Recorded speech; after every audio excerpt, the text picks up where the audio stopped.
Hi, I'm Streaky. Today I'm going to give you my top tip on how to get your music sounding good on all streaming services.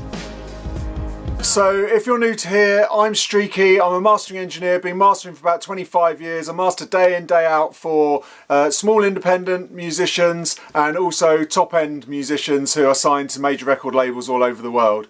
And I've been testing loads and loads of different ways and through my contacts at record labels and what have you, I've looked at different ways to upload to streaming services.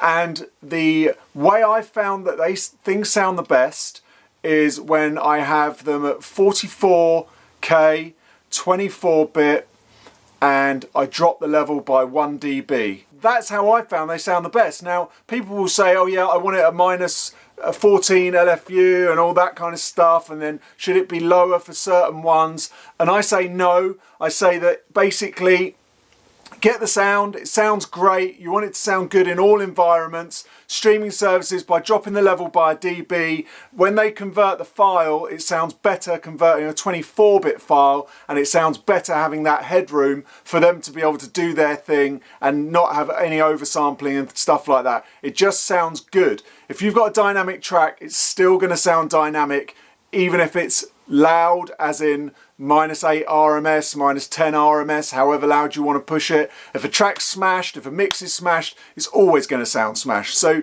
if you want something to sound dynamic, mix it dynamic, master it dynamic, but the best way to get it sounding good across all platforms is 44/24 -1.